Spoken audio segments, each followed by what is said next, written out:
Soalan saya ini Selamat di sore, luar Pak ini Berto. kelap. Ya, Saya di luar kelap. Mulai sudah. oke. Sudah. Selamat sore, Pak Berto. Oh, selamat sore. Apa kabar, Le? Kabar baik, Pak Maksi. Syukurlah. Lagi di mana nih? Saya lagi di luar ini. Oke, Baru Pak kelap. Berto. Oke, baik. Mungkin ada yang bisa saya bantu, Pak Berto? Iya, Pak Maksi. Memang saya perlu bantuan Pak Maksi. Oke, baik. Siap. Yo.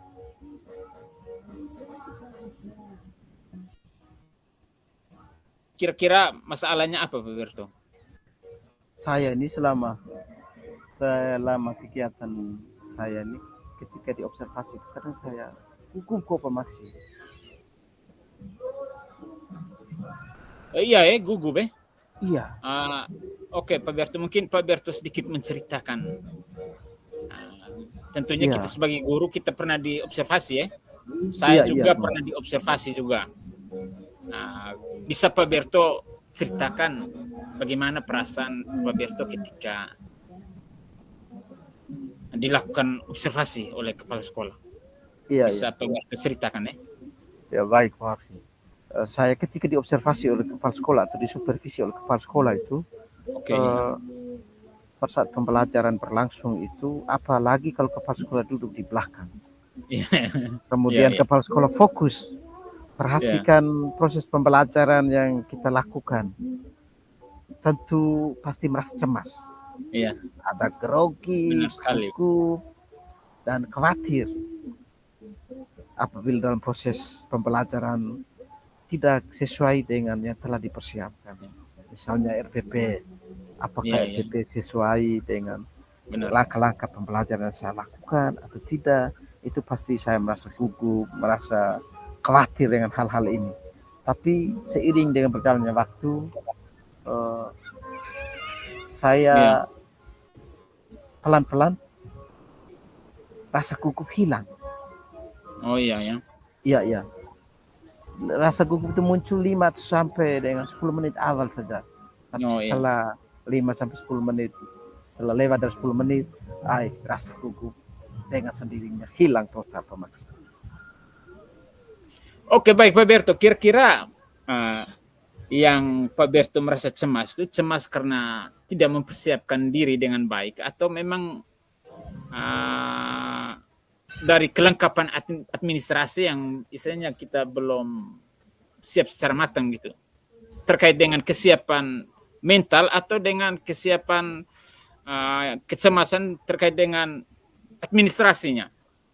Tidak Pak Maksi, saya ini cemas itu bukan cemas soal media dan lain-lain, karena memang media pembelajaran sudah kita siapkan, RPP sudah kita siapkan, hanya mental saja itu awal kadang gugup. Ya, saya pikir itu manusiawi sekali ya Pak Berto ya. Iya Pak Maksi. Saya pikir apa yang Pak Berto alami juga saya juga alami hal yang sama. Dan saya juga berpikir bahwa semua teman-teman guru juga pernah mengalami hal yang sama juga. Karena sungguhnya ketika kita melewati tahap demi tahap, itu sendirinya hilang. Apalagi kita sudah benar-benar memahami tujuan dari kegiatan supervisi ini. Intinya di sini bahwa pemahaman kita terhadap tujuan kegiatan, diadakan kegiatan supervisi ini adalah bagaimana, saya pikir ini hanya semata-mata bagaimana untuk melakukan pengamatan, untuk melakukan evaluasi, untuk melengkapi apa yang menjadi kekurangan kita ya Pak Berto ya. Iya Pak Maksi.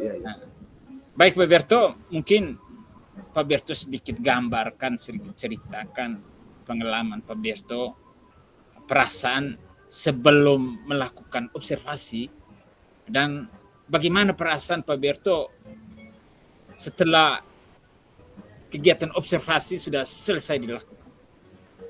Iya. Baik Pak Maksi. untuk saya itu awal itu 5 sampai 10 menit itu merasa tegang. Ya, Namun benar. perlahan-lahan ketegangan itu hilang Ya, karena memang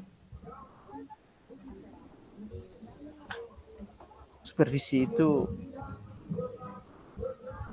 merupakan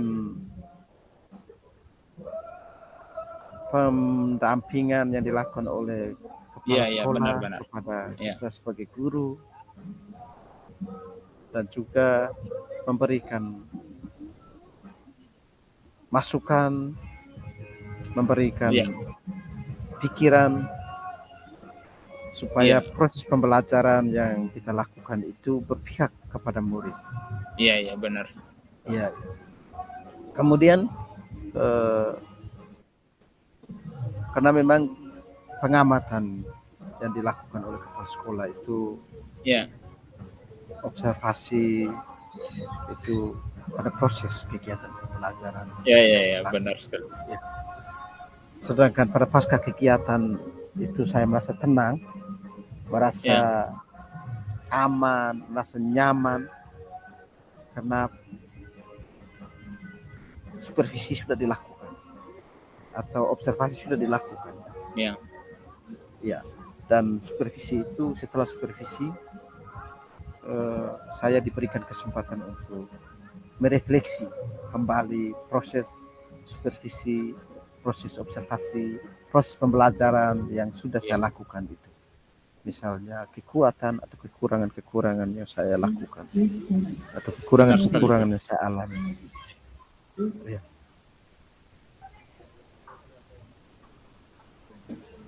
Baik, Pak Karena Berto. memang kekurangan. Iya, Pak Max. Lanjut. Mungkin ada yang perlu disampaikan lagi atau? Karena memang proses yang dilakukan itu memberikan gagasan yang baru kepada kita, kemudian memperbaiki kelemahan-kelemahan atau kekurangan-kekurangan kita. Baik, mungkin Pak itu Berto. saja Pak Max. Luar biasa ya Pak Berto. Bahwa Pak Berto sudah menceritakan pengalaman.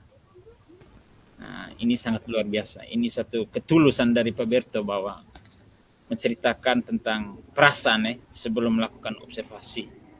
Tentunya saya juga di 10 menit awal juga mengalami hal yang sama seperti Pak Berto alami. Yang intinya bahwa pemahaman kita terhadap tujuan kegiatan ini sesungguhnya untuk apa. Nah, kalau kita benar-benar memahami tujuan kegiatan observasi, sudah pasti kita dengan rileks kita melaksanakan. Iya. Karena toh sesungguhnya ini untuk memperbaiki kompetensi diri saya, diri kita. Iya. Dan setelah kegiatan pasca observasi, saya juga sama mengalami hal yang sama. Perasaan saya tuh saya lebih lega. Akhirnya saya bisa menyampaikan pendapat dalam kegiatan observasi, diskusi bersama kepala sekolah. Kepala sekolah juga memberikan penguatan, memberikan motivasi juga untuk kita Pak Berto. Iya. Intinya bahwa ada hal yang sangat luar biasa bahwa kita bisa mengukur soal bagaimana kemampuan, bagaimana kompetensi kita. Karena sesungguhnya kita sendiri tidak bisa mengukur kecuali ada peran orang lain untuk melihat langsung, menilai diri kita sendiri. Dari situlah kita bisa mengetahui apa yang menjadi kekurangan kita, apa yang perlu kita pertahankan, atau apa yang perlu kita kembangkan untuk mengembangkan kompetensi diri kita Pak Berto Iya Pak Max. Luar biasa Pak Berto. Pak Berto, selanjutnya mungkin Pak Berto memberikan sedikit gambaran yang menurut Pak Berto kira-kira supervisi yang ideal yang membantu Pak Berto atau membantu kita dalam konteks hari ini kita sebagai pendidik bahwa membantu kita untuk berkembang supervisi akademik yang ideal, ya menurut Pak Berto ya. Baik, Pak Maksi, untuk supervisi yang ideal itu menurut saya itu memang pertama itu metode pembelajaran. Ya metode luar Ya, metode pembelajaran yang lebih efektif. Sehingga proses penerapan itu tidak mengalami ketegangan dan ya. ya. Salut ya. Kemudian persatu observasi juga kegiatan pembelajaran itu lebih efektif apabila kita menggunakan metode pembelajaran yang sesuai dengan materi yang kita berikan. Kemudian membangun komunikasi, membangun kolaborasi, baik dengan kepala sekolah, dengan rekan sejawat, maupun dengan murid-murid kita dan juga komunitas di sekolah. Oke, luar biasa. Baik Pak Berto, luar biasa Pak Berto. Yang supervisi akademik yang ideal ya. Saya sepakat dengan apa yang disampaikan Pak Berto bahwa bagaimana kita menerapkan metode sehingga yang diobservasi itu punya perasaan yang rileks, yang gembira. Sehingga kegiatan supervisi kita lebih efektif ya. Karena ketika orang yang diobservasi itu merasa gugup atau tertekan, saya pikir itu tidak efektif kegiatan supervisi itu. Nah, dan ada hal yang lebih penting, itu ada kolaborasi di sini. Kolaborasi, ada penguatan, ada motivasi ya. Sehingga kita yang diobservasi itu menjadi lebih percaya diri, merasa senang, dan juga kita juga merasa dihargai Pak Berto ya. Iya. Saya pikir sangat luar biasa. Yang intinya bahwa kita menjadikan diri kita itu lebih percaya diri, tidak kaku, tidak takut dengan apa yang senang kita laksanakan. Baik Pak Berto, selanjutnya kita andaikan saja ya Pak Berto ya. Iya. Pak Berto andaikan sebagai seorang kepala sekolah dalam melakukan supervisi, kira-kira posisi ideal dari angka 1 sampai 10, Pak Berto posisikan diri sekarang sebagai kepala sekolah, posisi ideal ada di angka berapa antara 1 dan 10? Bahwa angka 1 itu belum ideal, situasi yang belum ideal, dan angka 10 itu situasi yang sudah ideal. Ada di angka berapa Pak Berto? Ya baik Pak Maksi. Untuk posisi saya, kalau saya sebagai kepala sekolah untuk melakukan supervisi, berarti saya berada di gambaran di posisi 7. Luar biasa. Ya, karena mengingat saya masih membutuhkan banyak proses belajar, kemudian membutuhkan mengevaluasi diri saya, ya, peningkatan kompetensi, matangan diri atau emosional. Iya, luar biasa Pak Berto. Kemudian mempelajari teknis dalam supervisi, mekanisme supervisi, dan harapan dan juga tujuan untuk pelaksanaan supervisi. Karena memang supervisi itu menurut saya itu harus membutuhkan ruang kolaborasi bersama seluruh sekolah atau lembaga sekolah.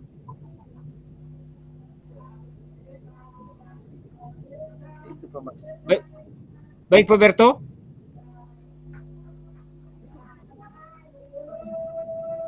Baik Pak Berto, bahwa posisi ideal Pak Berto di posisi 7 ya. Iya Pak Mas. Saya pikir sangat ideal sebagai seorang pendidik ya di posisi 7 itu. Yang terpenting di sini bagaimana apapun posisi kita, namun dari waktu ke waktu kita terus berkembang. Dari waktu ke waktu, dari posisi yang kita gapai sekarang, kita terus melakukan evaluasi diri, terus melakukan, terus belajar, terus berkolaborasi, sehingga apa yang menjadi harapan kita di posisi, misalnya posisi 10 itu akan terwujud. Bahwa di sini bahwa kita terus belajar. Sebagai seorang pendidik, kita harus belajar sepanjang hayat sehingga ada perubahan dari waktu ke waktu, ya Pak Berto, ya? Iya. Luar biasa. Kira-kira untuk mencapai situasi atau yang ideal yang dikatakan Pak Berto bahwa ada di posisi 7, kira-kira apa saja yang Pak Berto butuhkan, ya? Baik, Pak Maksi. Untuk yang perlu mencapai situasi yang ideal, yang pertama itu terus membangun komunikasi atau kolaborasi, membangun atau meningkatkan kompetensi kepribadian yang menjadi lebih baik, sehingga kita mampu menjadi teladan baik kepada rekan guru maupun kepada anak-anak atau pada murid. Kemudian yang berikut, kompetensi manajerial itu harus mampu mengorganisir semua pembelajaran sehingga pembelajaran itu menjadi lebih terstruktur. Kemudian juga kompetensi dalam visi sosial dan juga politik, sehingga dengan Oke, luar biasa. akan membantu kita membangun ruang kolaborasi yang lebih baik bersama dengan sejawat, rekan guru, pegawai, juga pada sekolah. Benar, Berto. Luar biasa.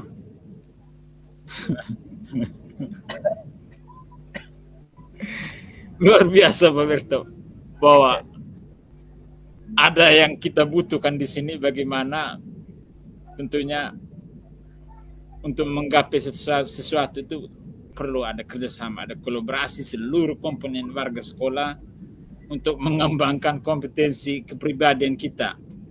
Sehingga bagaimana kita tuh sebagai pendidik kita menjadi teladan. Dan juga untuk mengembangkan kompetensi kita untuk memanage pembelajaran menjadi lebih terstruktur, ya Pak Berto, ya? Iya. Luar biasa Pak Berto pertemuan kita sore hari ini.